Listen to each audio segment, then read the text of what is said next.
Aloha and welcome to today's webinar presentation. My name is Chris.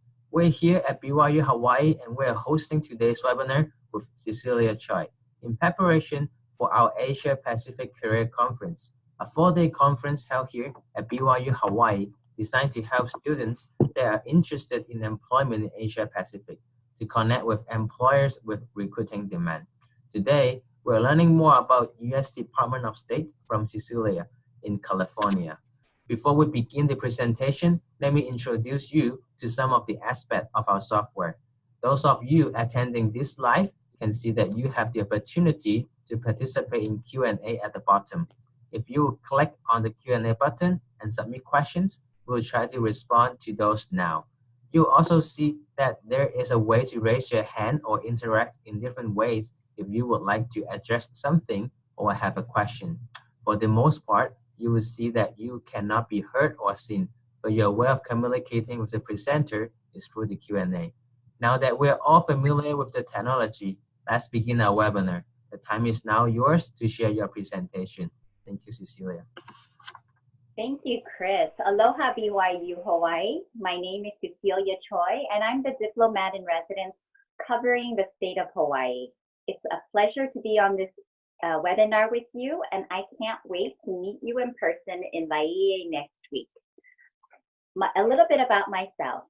My name is Cecilia, and I was born in Los Angeles, California, and I'm so pleased to actually be back in Southern California and on the West Coast to be serving in my role as a recruiter. I've been in the Foreign Service for 14 years. Some of the overseas tours that I've been on are in Turkey, in Korea, as well as in Honduras. I've also served in Washington, D.C., covering Western hemispheres like Latin America, trade issues, and I've worked at the White House. It's a fantastic career, and I look forward to talking to you about it in person next week. But right now, in this webinar, I'll give you a little bit of an idea of what the State Department does and how you might be able to fit in.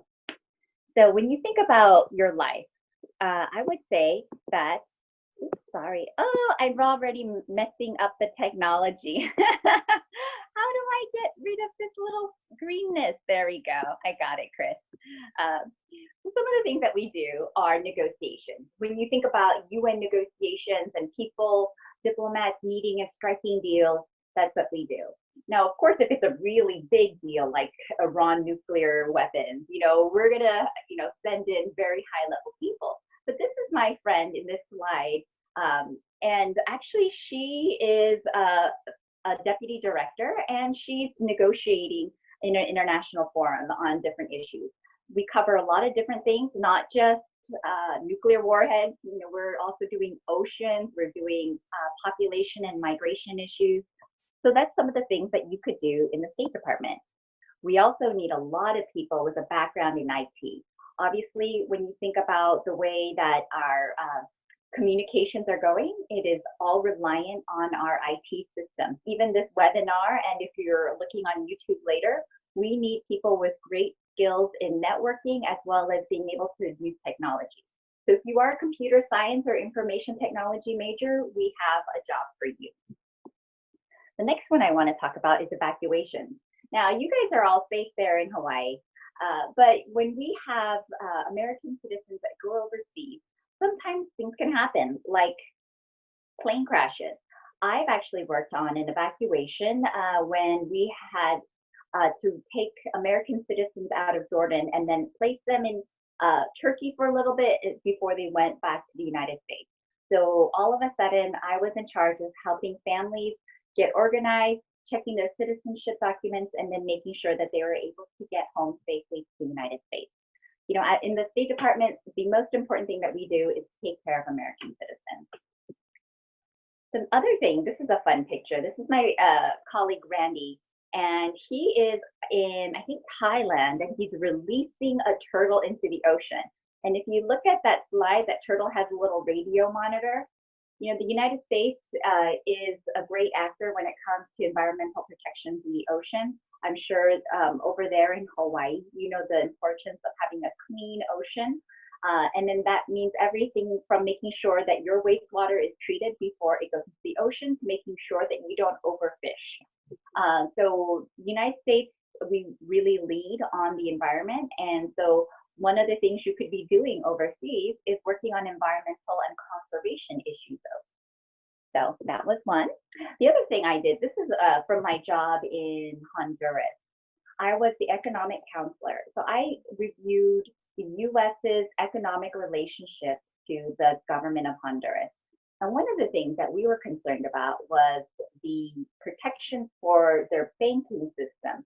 And eventually, we actually designated one of the banks in Honduras, Banco Continental, as a money launderer. And so we basically were making sure that the contagion of dirty money would not be entering the US financial system. So, so far I've talked about international negotiations, IT, evacuations, environmental work, money laundering. So as you can see, in the State Department, there's a lot of different types of jobs we can do. But the thing that brings it all together is that it's work in public service. Now, this is a really great opportunity that we started a couple years ago, and it's the Consular Fellow Program. This is an entry-level position for people who speak one or more of the following languages: Arabic, Mandarin Chinese, Spanish, or Portuguese. Again, that's Arabic, Mandarin Chinese, Spanish, or Portuguese. If you are conversational in these languages, and of course, for all these jobs, you must be a US citizen, we are looking for people to work at our embassies overseas. You are a diplomat, you get a full salary, you have free housing and utilities paid for, we move all your things, and then you have this great professional experience working abroad. So this is a really great example. And we are hiring for consular fellows all year long. You don't have to wait for any particular time of year. Again, as I was saying, I talked about a lot of different positions that we have in the State Department. We have over 70,000 employees. So, we're not all journalists, or we're not all IT professionals. With 70,000 employees, that's a lot of people to oversee and a lot of people to make the work of foreign policy happen. So we're all committed to the one mission of advancing US foreign policy and our position in the world. Now, as this is especially for, actually, even if you're a senior, you can apply for internships. Maybe you're not sure what you might be doing at the State Department and you want to, try before you buy. Well, we do have internships available for you. This is a great photo of our Secretary of State, Mike Pompeo, and he is talking to a class of interns. Except one of them I can see in the middle, that's actually my colleague, and he's not an intern. I think he just snuck in because he wanted to meet Mike Pompeo. But generally, you have a lot of great students like yourself who are interested in making a positive impact in the world, and we want to work with you. We have internships in Washington, D.C., where you work on policy issues, and we also have internships at our embassies and consulates overseas. So if you want that overseas experience, like maybe you want to do an internship in Turkey or in Algeria, you can apply for those positions. Right now, we are accepting applications for our fall 2019 internships, and they are due February 28th. So that's pretty soon. If you're watching this webinar late or as a recording, it might have already passed.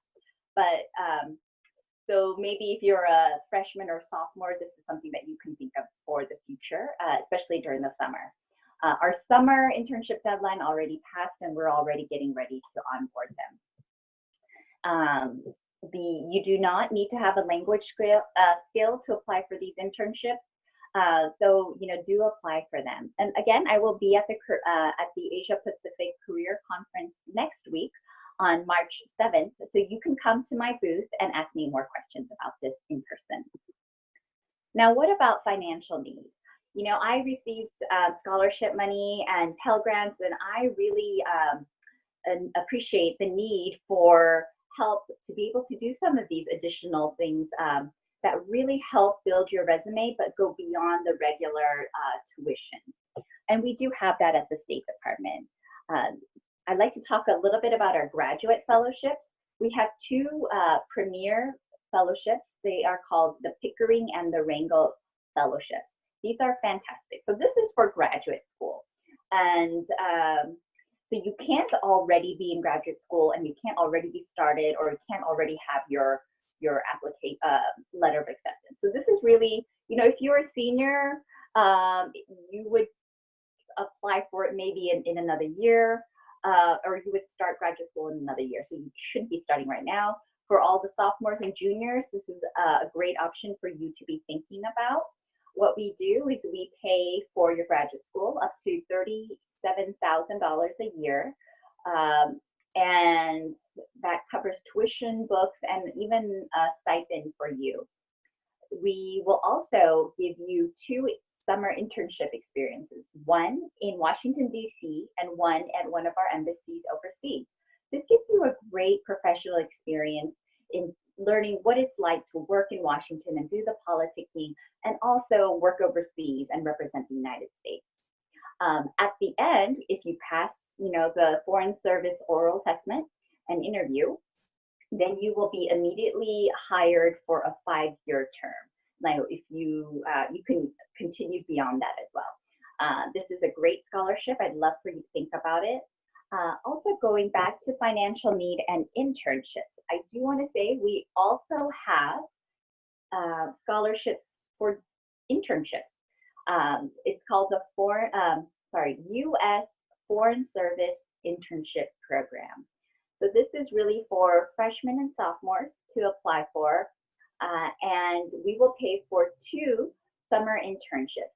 Again, one in DC and one in our embassy overseas, and this is for undergraduate students.